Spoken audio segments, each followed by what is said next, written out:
Welcome to Live Well, Dream Big. I'm Suzanne Monroe, founder of the International Association of Wellness Professionals, where I've been teaching people how to live a life of wellness, tap into their passion, and go for their dreams for over 15 years.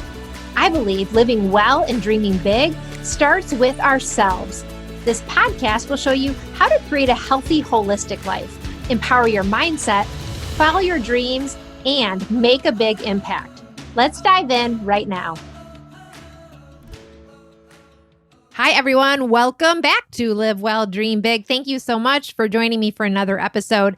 In today's episode, I'm talking about Empowerful coaching sessions. Coaching is both empowering and powerful for both the coach and the person receiving coaching. Coaching really has this dual impact. It impacts both people. And today I'm explaining why this is and how it works, along with some tips for preparing for a powerful coaching session.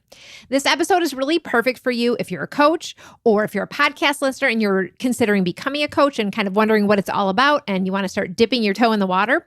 Or maybe you're someone who wants to experience coaching yourself.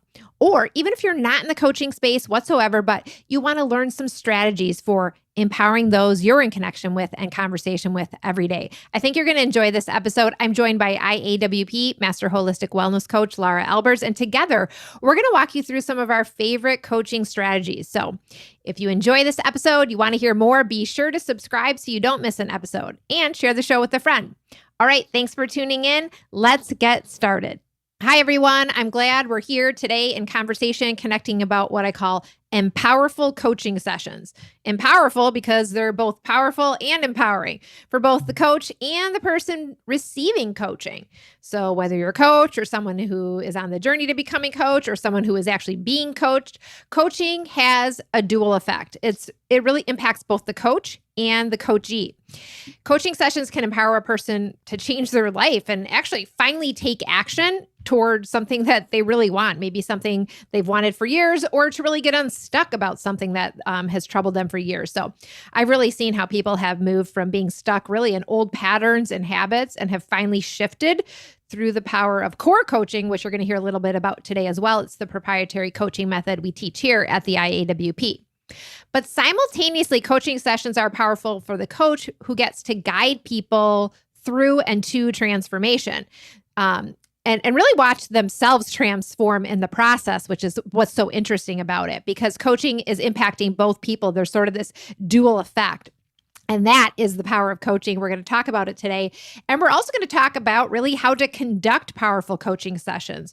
So this particular episode is really perfect for you if you're a coach here at the IAWP, as many of our live listeners are, or elsewhere. If you're a podcast listener, you're thinking maybe becoming a coach, or you're just going to dip your toe in the water with this.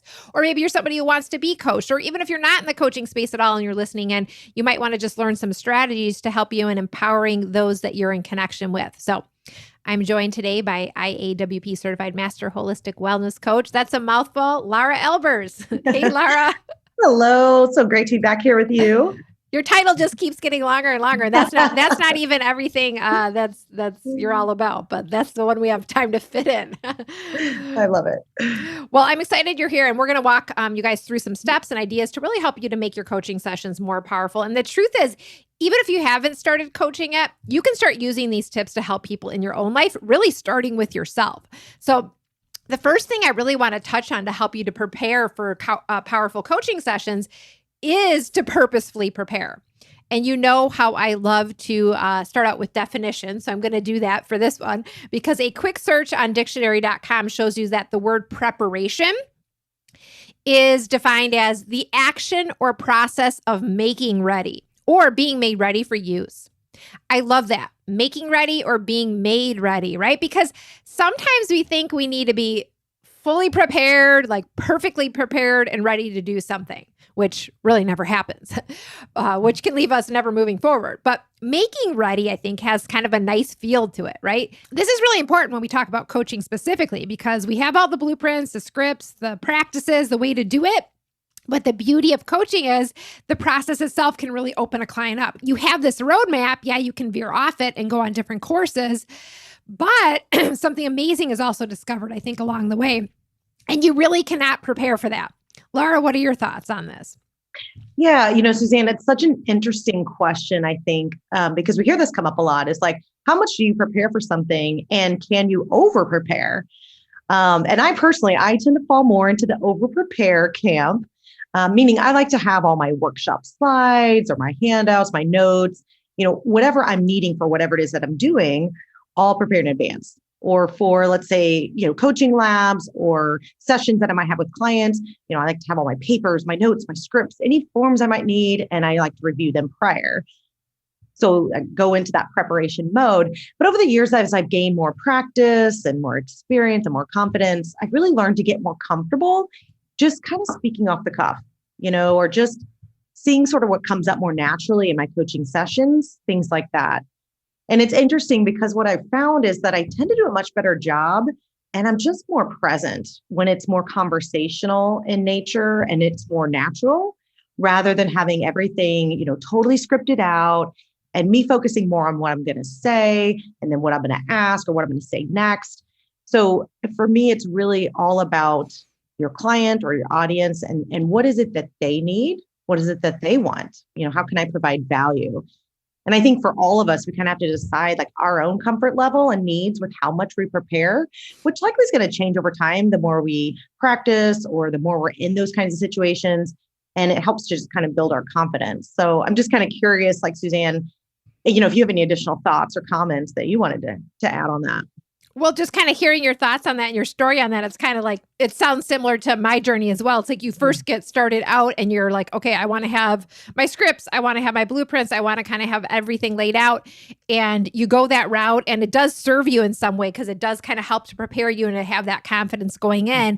But over time you say, okay, the more I can kind of let go and just show up and be present, that's even more impactful. And it's kind of a journey, right? Like maybe you don't go out there the first time and you're like, hey, I don't know exactly what's happening. So to have that foundation, so I think that's why you're purposefully preparing, really kind of comes back to that. It's like, okay, you can have some amount of preparation, but then you do have to allow for some letting go there because that's really the magic of coaching, right? Like you don't know exactly what's going to happen and creating that space and opening up to that really does allow some really amazing things to happen versus if we're trying to control and navigate exactly how the conversation is going to go, we might lose some of those magical moments really. Absolutely. Yeah. So well said. So purposefully preparing, that's kind of the first thing. And then let's talk about another powerful coaching session mindset, really. Be the guide, not the guru. You have probably heard me say this before on Live Well, Dream Big or here in our community because it's one of our community's core philosophies. But what does it really mean and how does it relate to Empowerful coaching sessions? I was just thinking, I made a post on social media the other day that kind of reminds me of this actually. And I said something like, there's millions of gurus out there with millions of ideas for you to follow, right? And that's all good. But the best guru is you, right? See, when someone else decides that they are your guru, and you allow them to kind of follow that, you sometimes lose something. You really lose, I think, that kind of that inner wisdom and that inner voice that's within you that's always guiding you to what's best for you. And so here at the IAWP, we train our coaches to not just tell people what to do, but instead to discover what will actually work best for them. And it's really a process of empowerment to empower them to become your own guru, right? And to be able to really be a guide for people through coaching. And it's super powerful once you experience this for yourself, both as the coach and the coachee. So to really embrace this idea of be the guide, not the guru, you have to be willing to trust yourself. And the best way to do that, I think, is to take small steps and watch really the process unfold, building trust as you go. And that's why having a coach there to help you, I think, is really important in that process. But then on the flip side, as a coach, you also have to trust the process, which I think can be very hard because as a coach, you probably have a lot of really good advice to share, a lot of information, a lot of know-how that could help somebody. And the thing is, there's going to be plenty of time to share it, but it's going to have a much bigger impact if you trust the coaching process and allow the person to kind of be on that journey with you and discover what's coming through for them first. And, that can be hard because again, we think we know what's best for people. We want to guide them down a certain way, but it's really more of a joint process together. And I think if you rush to get to, hey, here's what I think you should do, you might end up missing some really amazing stuff along the way about what's coming up for that other person that actually could be even more insightful, right? So it's trusting that we all have our inner guru, we all have our own inner wisdom, and allowing that to unfold in the process. And I really believe meaningful change is the type that's lasting and sustainable and really creates a transformation. It doesn't come from just taking someone's advice and going out and doing it. Yeah, we can create some change that way. But it happens when a person digs deeper and discovers for him or herself what's there, what's going on down there, and then takes that next right step. And those two things coming together make a really huge impact. So that's really a kind of a quick synopsis on what be the guide, not the guru means. Laura, what are your thoughts on this? Well, one of the things that actually that specifically brought up for me was really to help guide your clients to be their own guru. I had more thought about it from the coaching perspective of sort of letting ourselves, for those of us that are coaches out here, letting ourselves kind of off the hook, that we don't have to have all the answers, but it's really about being the guide, not the guru, not only for ourselves, but helping our clients to learn that. So yeah, I thought that was brilliant how you said that. I think for me, it's like, because I think what comes up a lot, especially for new coaches, is we want to jump in right away with advice. We want to tell them what to do because we feel like people are coming to us for that. And in large part they are, but there's so much more to it than that, as you said. So I think, just talking about that a little bit more, like one of the reasons we don't jump in with advice right away is because most of the time people know what to do. They're just not doing it. Right? So core coaching, it really helps them to get clear on what it is that they're currently experiencing, what it is that they want, what obstacles or underlying challenges may be there, and so much more, of course, but then to help them, with one step to overcome that, or help them to get one step closer to the vision of what they really want. And so it's really about helping them to help themselves. And it reminds me of kind of that idea of like, it's teaching them to fish versus giving them a fish, or teaching them how to solve a problem versus like giving them the answer to the problem. So it's so impactful when you're doing that with a client. And one thing I found that was interesting about this is like, I like looking at definitions and things. And so I was looking up some research about like decision-making and defiance and things like that. And according to research, I found this interesting. Whenever a person tells us what to do and how to do it, we tend to, like as human beings, like we tend to respond with like this like defensive defiance because we really want to maximize our personal freedom, and our personal ability to make our own decisions. And so basically, in other words, we don't really like being told what to do, right? What? And right? Can we relate? So I also think like this is why should statements rarely ever work. So like if you think about it, let's say, if you ever thought to yourself like, oh, I should get to the gym. And then you excitedly, jump out of bed or off the couch, to go do that. Right? No, like typically it's the opposite. We come up with a litany of excuses for why we can't, we vow to start tomorrow or Monday or next year, so bottom line is like when we're just simply told what to do, human nature is to kind of defy and be defensive, particularly if we're not actually ready to change yet. And that's so important to know kind of where you're at in the stages of change. But this can also happen if we don't really buy into the benefits or the success of the solution or the advice being given, or when taking the suggested steps may cause additional challenges or uncomfortableness. So there's a lot of things underlying this. I'm curious, Suzanne, to hear from you, if you have any thoughts on that or anything else that you wanted to add. Well, I love that the defensive defiance is like, yeah, nobody wants to be told what to do, right?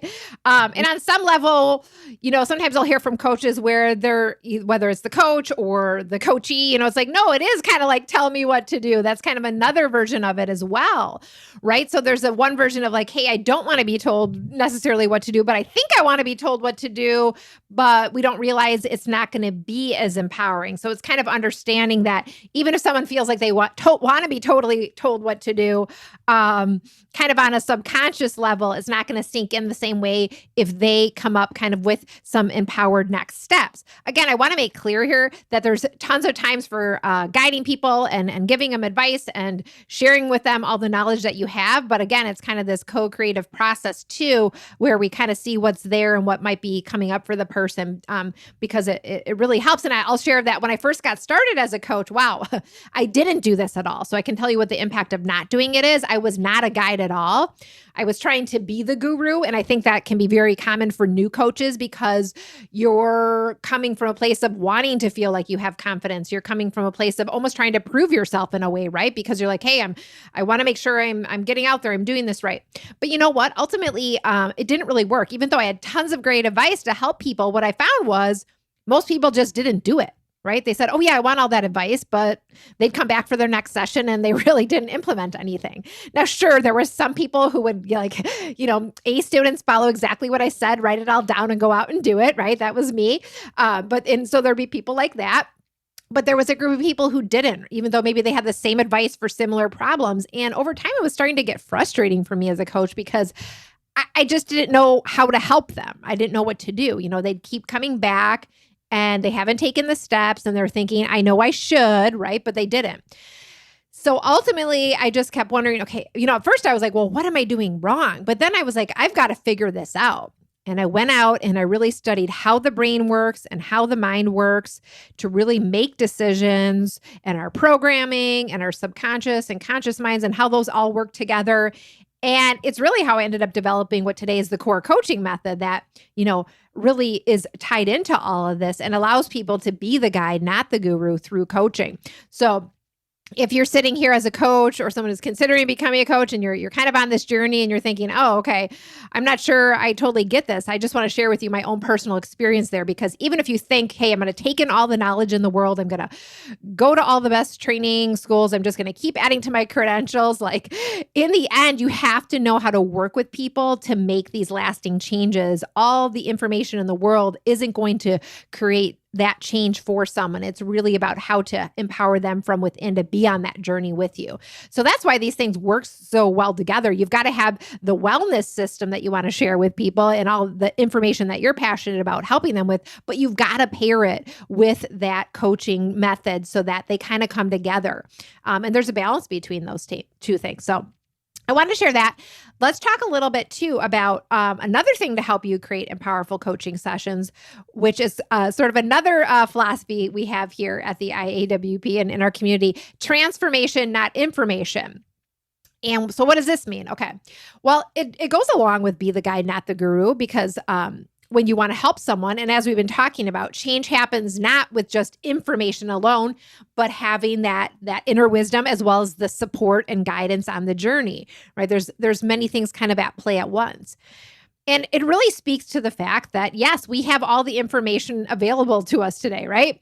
And if you consider that, if we look around us, it really doesn't mean that we're all living really happy, healthy, empowered lives. So if information alone had that power, then, we'd be kind of a different world, right? Because we can go out, we can Google any challenge, we can find a book on any subject today. So we have to ask ourselves the question, well, why aren't we healthier or happier, right? And it's one reason is because information does not equal transformation. And it really speaks to the reason why someone might decide to work with a coach. Maybe you've tried a bunch of things on your own. You have read a lot of bunch of books and articles and taken in a lot of information, but you're just finding you're not making the changes that you really want to make. So someone might invest in a coach to get answers, information, advice. Yes, that can be part of it. But I think in today's world, because we do have all this information at our fingertips, a person is also hiring a coach to help them to make that transformation, to make that shift, to get to a new place, to get to a new level, really. And maybe finally break free from some of these old patterns and habits and things that have been holding them back so they can finally do it differently. So I think it's an important thing to kind of state up front to help people understand what coaching really is all about. And both the coachee and the coachee have to understand that transformation, what we're talking about here today, it's not a quick fix. It's not like it happens overnight. It's just a Band-Aid approach, right? It's not like a bunch of information gets dumped on you and you're like, oh, I'm all better now. it's really a step-by-step process that you have to choose to be involved in. And I know I've heard people say, well, I just want this person to fix me or whatever. You can't be fixed. You have to enable yourself. You have to choose to want to kind of go on that process. And it's really more of an unfolding rather than a fixing is kind of the way I think of it. And Laura, I know that in the beginning of coaching, it can be hard to trust this process, this unfolding, this kind of transformation. And, people can feel afraid. They think they're not going to be able to make those changes. And if you're a coach, you might also be afraid you don't have the answer to something, or you don't know, how it's going to unfold. How did you kind of handle some of these things when you were first getting started? Yes, I definitely experienced all of that. So that is a great question, Suzanne. Yeah, I mean, I'd love to just share some tips and kind of some mindset shifts that helped me along the way, and hopefully will help all of you here today and those listening. First of all, as we talked about previously, it's really remembering and living and believing you are a guide, not a guru. So you're never going to have all the answers. And it's totally normal to be nervous in the beginning, right? Like that's why it's so important to practice and stay in learning mode. And the nerves are going to be there. That's totally normal. That just, to me, nerves are a confirmation that I'm playing a big enough game, that I'm on the right track, that I'm stretching, that I'm growing. So, when I see the nerves, I'm like, all right, I mean, yeah, it doesn't feel great, but it's like, that's a good sign that you're stretching and growing. So that's, I think, one thing is, again, just that really living that you're the guide, not the guru. Then I think it's also important to keep in mind, especially for those out there that are coaching or that are thinking about becoming a coach, like once you get clear on your niche, like who it is that you really want to serve, and you get, really clear and specific, like you're mostly going to be working with clients within that niche. And so you're going to have likely a signature system or some kind of like process or coaching program that you're going to take your clients through, which likely you've had your own personal experience in or with, and you have expertise. And, keep in mind with expertise, that simply means that you're a step or two ahead of where the person is that you're coaching. It doesn't mean that you have everything all figured out and you fix this challenge, completely for yourself. Some of that may still be unfolding, as you said, Suzanne, but it's just that you're a step or two ahead of the people that you're helping. And so I think that also helps to relieve a lot of the pressure or feeling of like, I don't know enough, is like, you're going to be working mostly within your niche, which you will know about. And I think it's also just keeping in mind that with the core coaching method that you've devised, Suzanne, it's really, you can help essentially anyone with any challenge using core, because it's specifically designed to help your client dig deeper and to come up with their own solutions or next steps, as you also will be giving them some solutions and guidance, but you're really helping them. You're asking these really powerful, open-ended questions that really helps them to dig deeper. And so you can essentially do that with any type of challenge. And then also, I think it's really goes without saying here too, just to be clear of who you can and really can't help, or who you do and don't help. So it's, you want to be clear, for example, like that you're a wellness coach, for those of you that are coaches out there, and that your advice isn't a substitute for medical advice, for example.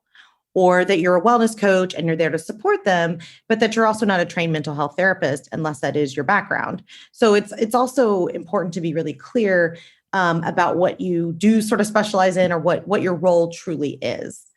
So I'm curious, Suzanne, anything else that you wanted to add there? Any tips that you maybe have to share as well? Well, I love everything you're sharing. It makes total sense. And I'm picturing people like you just put like even a little post-it at your desk, I'm the guide, not the guru. It kind of reminds you to be like, okay, I don't have to freak out today. Like I'm just showing up, right? Like it's kind of a relief to realize, oh, I'm just showing up. And it also reminds me of another saying, kind of philosophy we have here. I guess I'm into our mantras today, but go deep, not wide, right? And maybe we'll save this for another episode, but it's really about what we're talking about today, Laura, because whether it's who you want to help or how you want to help them or the process of transformation, I think it all happens by going deep, not wide. Wide is kind of general. It's kind of the surface. It's kind of like everything that's out there, right? Deep is really getting specific and really knowing who you want to help and really helping them and knowing, why you're doing it. So, and going deep can even be about your own journey. If you have something you really want to change or a life you want to create so you can live well and dream big, whatever it is, you have to be willing to go deep. It doesn't just happen, with wishful thinking.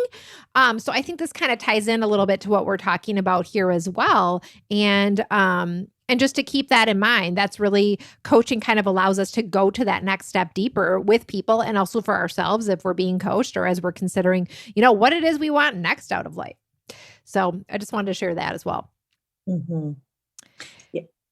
Yeah. I mean, I think Yeah. with that said, another thing to mention here for Empowerful coaching sessions is that, we've talked about some of these strategies so far, creating transformation, not information, being the guide, not the guru, purposefully preparing. I want to mention that I think kind of a final strategy to share today would be to end powerfully. And so sometimes we think so much before about preparing, what are we going to say? What should we do? And then we're in this session and we're thinking about that. And then we get to the end, we're like, oh my gosh, time's up. Or we're kind of like, it's the end. And ending powerfully, it's almost like this is the most important part of a session. I mean, a lot can come up in a coaching session, that's for sure. But one of the most important parts is the end, because the end of a coaching session determines what's going to happen next. What's going to happen in the real world? What's going to happen in this person's life when they leave, meeting with you or get off the phone or get off a Zoom call, wherever you're doing your coaching. So many amazing options today. When your client is back in his or her life, and it's really up to them to move forward at this point, because I think that's where the rubber really hits the road. So ending powerfully, and this is really a responsibility for a coach, is to make sure that there's powerful action steps that are in place. And so it's always about creating next steps. And I've gotten so used to creating next steps and thinking about next steps. Maybe it comes from, just developing it through coaching, but even in conversations with people or meetings I'm having, it's always like, okay, what are the next steps? Right? And you're like, hey, I forgot everything we talked about in that meeting, but I know these are the two things I have to do now, right? Because next steps, what they do is they lead to next steps and then next steps and next steps. And it's like this little foundation that keeps getting built over time. Right. And that's part of the transformation journey. It really gets you from where you are now to where you want to be, but it can only happen with these little small next steps that we keep building upon. So there's small action steps that do, I think, lead to transformation over time if we're willing to set them and take them. And as a coach, ending powerfully to me means setting the stage for what those next steps are with your client and saying together what they are out loud and confirming them and then holding that person accountable to it. So next steps are a great way to end powerfully. And usually don't think about 100 next steps or even 3, maybe it's 1 or 2, 3 at the most. But it might just be one powerful next step that helps to really move somebody forward. Laura, what are your thoughts about creating next steps? I know we've talked about it before, and it's something that I know you do a lot with as well. Yeah, well, 2 particular thoughts sort of came to mind. First, as you kind of mentioned, it's really being clear what are those 1 to probably 3 at the most next steps, really clear, specific, sort of tangible next steps. And I think that's especially true for clients that are already overwhelmed. And let's face it, that's most of our clients, because otherwise, generally, people aren't coming to us when everything is going really, really well and there's really no stress. So keeping in mind where your client is really at, I'd love to help my clients focus first kind of on taking stuff off their plate or saying no, but freeing up or clearing things instead of adding more. So I just think it's important to be really, really mindful and aware of where your client is at, especially if they're already overwhelmed. So, keeping that in mind when you're talking about next steps. But I also think it's important to look at obstacles because as you mentioned, it's like, we can know in the session something to do and think, yeah, but then we kind of get back into our quote, our real life or outside the session. And sometimes, we hadn't really necessarily thought through what might get in our way of taking those next steps. So I think it's really important to help support your client around what those obstacles or challenges could be with making the next steps so that they can hopefully be successful. I love what you said. There's kind of 2 things, overwhelm and obstacles, right? 2 O's. The overwhelm piece is kind of huge. Let's just touch on that for a minute, because you're going to have all different types of people that maybe you're supporting. But if someone is in overwhelm, if you don't think this through, you might be thinking, oh my gosh, they're really stuck. Let me give them a whole bunch of things to do though, because I want to help them make that change, right? We're kind of like, let's make the change. Wow, there's so many shifts you can make. But if someone already is overwhelmed, we actually have to pare it down. We have to kind of go backwards and say, okay, what's the one simple next thing to do right now? And so I love that you said that. And of course, the obstacles piece is really huge, right? Through the coaching process, we really want to talk about, okay, you're going to go out in real life, you're going to take these next steps, but what obstacles might come up for you? Because it all sounds fine and dandy sitting here right now together, like, woohoo, I'm going to do it, right? But again, and it reminds me back to, when I was first helping people and they said they were going to do it. They went out there and what? See you again a couple of weeks later, nothing happened, right? Because exactly what you said, Laura, there's real life. And so the idea here with next steps is you're really planning ahead is what I hear you saying, Laura. You're planning ahead to saying, okay, what are those things that are already part of your life that might come up, right? Oh my gosh, I've got 3 kids at home. And even though I say I'm going to do this, I know this is going to happen with the kids. They're going to go, crazy and nuts on Wednesday nights like they always do or whatever. Okay. I'm not actually going to be able to go to the gym like I said. Okay, but if you're planning ahead, maybe you're like, hey, I'm getting support that day or I have another option. But if you don't do that planning, and that's really what the obstacle piece sounds like it's really about. Yeah. And I think it's also, that's why we don't jump right to telling people what to do. I mean, yes, there's going to advice and our own solutions and strategies, but if we simply are just telling people what to do, they may or may not have buy-in for that. It may or may not work with their life or their lifestyle or really be feasible or something they really feel like empowered and feels manageable. So, that's, I think, yet another reason, as we talked about earlier, why we don't just jump right to giving advice. Right. We want to have this clear picture of everything that's really going on. So that's so huge. I think another part of ending powerfully is actually ending on time. And I want to mention this because this isn't just about boundaries and organization, though it is, and, staying on schedule. It goes back to ensuring that you're focusing in on small steps, right? It helps the client to really stay focused and get the most out of their time. If your sessions are going way too long, probably you're going too far. You actually could be creating overwhelm. But I think as coaches who are usually givers by nature and sometimes over givers, right? It can be hard to end on time because there's a sense that we want to keep giving and really make it the very best for somebody. But it's really important to realize that this is kind of coming from within you. It's kind of your own sense of, hey, I'm trying to create some kind of proving myself or whatever it is. It's really not about you. It's more about them and the people you're helping. And I think by ending powerfully on time and creating that boundary around how long your sessions are going to be, you're really setting the stage for how coaching works. And so I wanted to mention that because I do think ending powerfully is important, but it also includes, hey, not letting our sessions go on and on and on to a point where it just becomes too much to take in for one person. What are your thoughts on this, Laura, on ending on time? Yeah, well, I'm just so glad that you brought this up because I really, really think it's so important that you stick with the time allotted for the session and really be consistent for that, for many reasons. And I think you can let them know at the onset of your coaching, how you run your coaching sessions. This can be in your coaching agreement. It could be maybe on your sales page. It could be, you're mentioning it in the first session, like how long your sessions will be. And I'd love to just kind of piggyback on some of the reasons why to what you've already said. And I think it's because number one, it helps clients know what to expect. And so they feel less anxious. And I've seen this happen time and time again. It also helps to hold the space and the boundary for the client so that they actually feel more safe and secure. So it actually kind of acts like a container around your time. And then they don't have to monitor or worry about the time. It eliminates kind of the, oh, I'm sorry, I know we went over kind of thing. And I've actually had that happen in the beginning. So before I was really clear on my time and boundaries. And so they would kind of then leave the session sort of feeling worried that they'd gone over my, time or that they'd talked too much or things like that. And so it just left kind of an icky feeling and you just don't want that. I also think it's a common courtesy and it's really just kind of a sign of respect, both for yourself and for the client to start and end on time. And then really just kind of thinking like from a business and kind of financial standpoint, like keeping your session starting and ending on time, even if you don't have another session or meeting or appointment or anything after, like that is so important because it's going to be, it's always important, but it's going to be especially, important as you fill your practice, so that you're starting and stopping on time and when you can schedule people and all of that.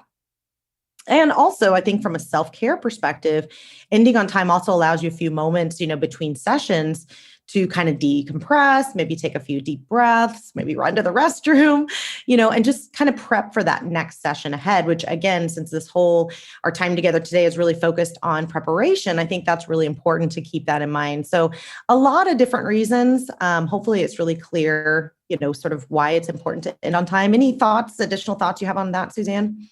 No, again, I'm just reflecting back to when I first got started in coaching and when I didn't end on time. And I can tell you, I would, have a client session all the way up to the point where the next person was already there, right? And it just kind of kept going. By the end of my block of coaching, I mean, I was so drained of energy, right? And so not only are you not caring for yourself, but you're not really able to show up powerfully when you don't have that space in between, like you were saying. And I found that when I started creating more boundaries around the time, it really was not only better for me, but it actually was just better for the coaching client because they saw this structure and were able to say, okay, this is the time we have. And it also allowed them to really focus in. Because you know what? And here's a message for both coach and coachee. We aren't going to solve it all in one coaching session. It's not going to happen. Right. And that's why we work with people oftentimes for a little bit longer for a coaching program, because the process itself has to unfold and only so much can be done in one session. And that's really what makes it powerful, these small steps. So you have to it's almost a mindset shift, thinking, okay, smaller steps, even shorter amount of time is more impactful because it's a process, it's a journey. Yeah. Well, anyway, I think you nailed it there, Laura, with some of those other tips, though, and just some of the things that you've done to kind of end powerfully and kind of support your coaching sessions. And this has been an awesome conversation together today. I hope everyone out there listening to, in the Live Well, Dream Big community as well, has taken even just a few gems as you think about coaching, even if it's just coaching yourself along in life. I want to switch gears now and let's go to our coaches talk back time and connect with all of our holistic wellness coaches who are out there joining us live today, see what you guys are up to. And I want to hear your questions, feedback, anything that's coming up. You can just raise your hand. And I'm going to start with some people who have already submitted questions here. And let's try to address some of these questions. Let's go over to Carrie, who has a question. And Carrie, can I give you a microphone here? Hey, Carrie, how are you? How are you guys? Hello. Good. Hello. How are you doing? I'm good. I'm kind of wordy in my question there, but so I have a couple of practice clients. Two of them actually my sisters, and they're like, "But I don't know what to do. I want you to tell me what to do." I mean, like they came into this whole coaching experience expecting for me to tell them what to do, and coming from my background too, just to kind of give you like I'm having to really shift my mindset because being a pharmacist, I'm used to being the expert. They come to the counter, I tell them what to do, I tell them what to go get, I counsel them on their medicine. I mean, so like, I'm really having to like shift that I don't have to be this expert. Like one of the girls that I'm working with, she like wants to know what to eat and when to eat and all this stuff about her diet. And I feel like that's not totally my strength, so I felt like I had to like go do this crash course on, I don't know, dietary, whatever. And so then I had to stop myself and go, no, I'm going to just take a different angle. But anyway, how do you help that person to buy into my value of just asking you questions and helping you get to that as solution? Does that make sense? Like, how do you get them to buy into what we're trying to really do on a deeper level? Well, sure. And I think it's a great question. I think you've kind of shared some different experiences. I mean, I think in the beginning when you're working with practice clients, especially family members or friends, like there's a lot of things kind of in the mix that are going on. But as you continue to build your practice and take on more clients, it really, we talked about purposely preparing, and how to end powerfully, but also it starts at the beginning. And this is even at the beginning of your coaching programs, really setting the stage for what coaching is about. And maybe maybe that's an important thing, right? People are coming in thinking, oh, you're going to tell me what to do, and to really set the stage about what it is you do as a wellness coach and how maybe you're a little bit different, and talking about, hey, what I like to do is take you through my coaching process, and I'm going to be sharing lots of advice and, or lots of tips and support for you. But I also really want to balance it with getting to really what's at the root of your challenges, because I find that together, those things are going to be most powerful. So there's going to be times where we're kind of doing a little bit of both, but we're always going to start out really with this process because, and just even explaining some of the things we said today about why that makes for a better shift for people. So I think that setting the stage would be helpful. And that doesn't always happen in the very beginning as you're taking on your first few clients. You kind of just get into it, right? Right. That's exactly right. Because that's exactly what I did. And I had them fill out their goal sheet. And I'm like, oh, I didn't even preface this at all before I had them do that goal sheet.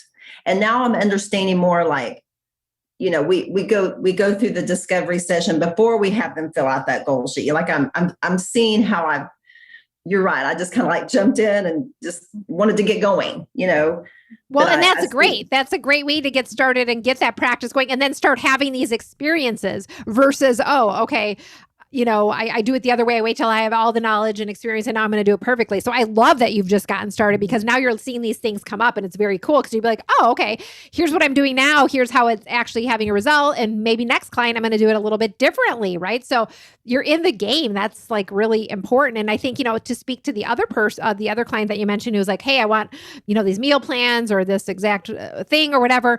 Obviously over time, if that's your niche, that's going to be part of your demonstration. That's going to be part of your advice and support or whatever that you end up providing, maybe your tools. But if that's not what you're doing, and you don't see yourself going in that direction, and then it's about saying, hey, that's not exactly the approach that we're taking, and talking to them about that, but pointing them to other resources, maybe that can support them. So it's kind of a balance. And again, in the beginning, you might be taking on a bunch of different clients, maybe not within a niche. You're trying to discover your niche. So I think all this is totally normal. And I think you're in just the right place. Thank you. Perfect. Thank you so much. That's a great question. I just wanted to piggyback too, because this comes up a lot. I totally get it. And I was like this in the beginning too, where it's just okay, here you go. And you learn so much along the way. So as Suzanne said, I think it's great that you've jumped in. You're learning things along the way, things that have been really successful and worked out really well, and some things you might tweak and do a little bit differently. But I was going to say that I don't think it's too late then to still go to these clients that you already have and just almost kind of regroup.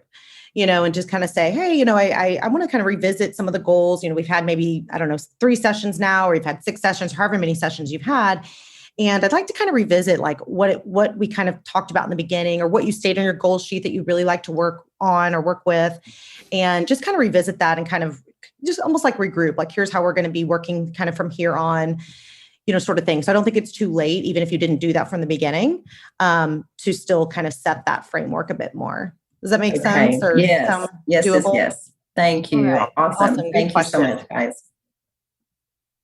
And Carissa has a question out there as well. I can just read your question, or you can also go on live, whatever you prefer. I'll just read it for now, and just raise your hand if you want to come on and comment any further. But Carissa's asking about the next steps piece. She's saying, if a client has completed or has opted to do something else instead for their next steps, do you have advice on how to hold them accountable or dive into this in subsequent sessions? Essentially, if they're deviating from what they said their action step was going to be, but they still made an alternative step, do we encourage them to go down that route, or do we try to bring them back around to what their original plan was? And I think that's a really interesting question, Carissa, because I think it's really about having that conversation with the client, right? Are they deviating because they're procrastinating and they're coming up with something else because they don't want to take that bigger and more empowered step? Or have they found something that actually is more of a natural fit and a better way to do things, or something else that they really desire? That's fine too, right? Because part of it is coming back to our own selves and saying, okay, I'm not here to control exactly how their coaching program goes. I'm here to be that guide for them. And if they decide they're going to dive deeper into a specific wellness element, or they're going to go down a different path, some of that's going to naturally unfold, right? The coaching path is not a straight destination forward. So you're going to see, people kind of moving back and forth in maybe different ways. And so that's what I kind of hear happening here. But on the same note, if you see someone going out and they're taking an action step that's just maybe not supportive or not really in alignment with what they said they wanted, I think you've got to have that conversation and say, hey, here's what we said we were going to do. You went this route. Tell me more about that. Why did you decide to let go of this action step and do that? Tell me more about that is one of our favorite phrases around here, right? Because we can hear a lot, right? And that allows us to learn a little bit more about really how they came up with that. Those are some thoughts on that. I was going to add too, because I love everything that you've already said, Suzanne.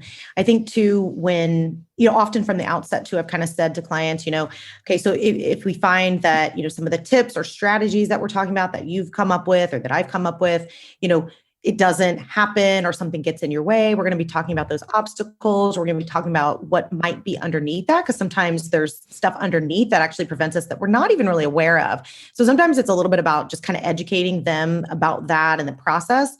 And then I, sometimes even say, so if something, if the action steps aren't getting taken that we've come up with, it's not a time to beat yourself up or anything like that. It's a time to get curious. It's a time to go more into problem solving mode instead of critical, because we can't do anything when we're busy being critical, but we can do something when we're busy being curious. And so then you can go more into those obstacles of, okay, kind of what got in your way in a non-judgmental, just tell me what happened, what got in the way. And if this is still something that you'd like to move forward on, how can we sort of move forward together on that? So hopefully that kind of helps as well. Yeah, I love that. Oh, there's Carissa. Hey, Carissa, what are your thoughts? Is this resonating? Is this landing or? Yeah, I wanted to thank you both because I think it links a little bit into what you were saying to Carrie about that balance of, okay, moving forward and having progress, but that there might need to be time. And I think there are some other reasons for some of the stuckness.